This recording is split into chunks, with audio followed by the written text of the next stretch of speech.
Hi, welcome to my sunroom chat. Today I will discuss the role of graviton waves on photons traveling through the graviton matrix. Let's see how this might affect the velocity of light.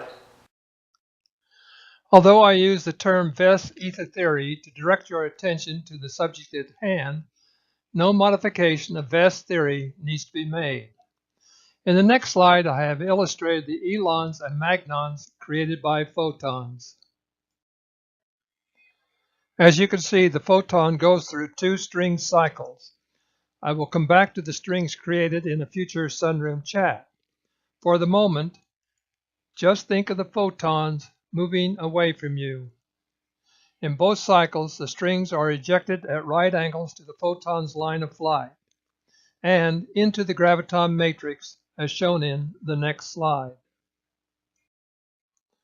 The graviton matrix presents a strong barrier to the flight of the photon because the photon must retract its strings through the matrix at right angles to its line of flight.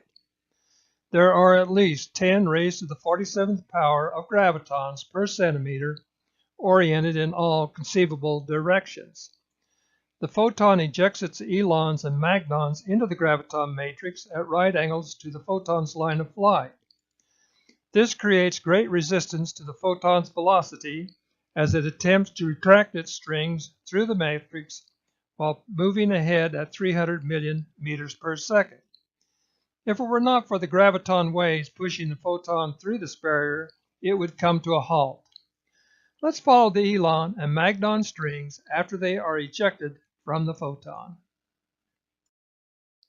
In the first instant, after the photon ejects its magnons and elons, the strings are surrounded by graviton waves.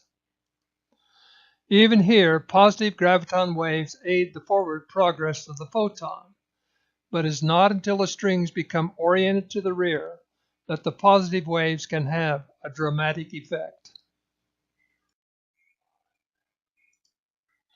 In the next instant, the graviton matrix begins to sweep the elon and magnon strings to the rear. Now graviton waves aid the flight of the photon, with at least some of the waves pushing directly in line with the photon's flight path.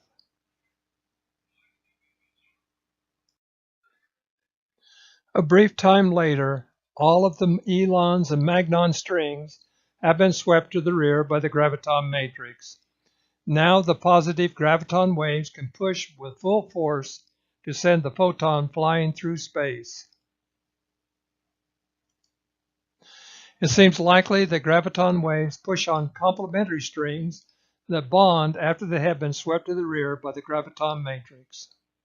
In my next sunroom chat, I will concentrate on the number of gravitons that might be pushing photons through space and the energy they deliver to make vast ether theory feasible. I have not mentioned the graviton strings that emanate from the photon. How these strings might be involved in the photon's velocity will also be discussed in the next sunroom chat. Thank you for attending this discussion. In the next slide, I list a few of the important ideas presented in this sunroom chat, and following that, I offer a suggestion for you to mull over. Here too, you will find the address where you can read my book and watch my movies in their logical order. May you have good health and a great day. Bye for now. The following is a summary of today's sunroom chat. The photon strings are ejected at right angles into the graviton matrix. The graviton matrix creates a strong resistance to the flight of the photon. If it were not for positive graviton waves, the photon would quickly come to a halt. Positive graviton waves aid the flight of the photon for most of its two elastic string cycles.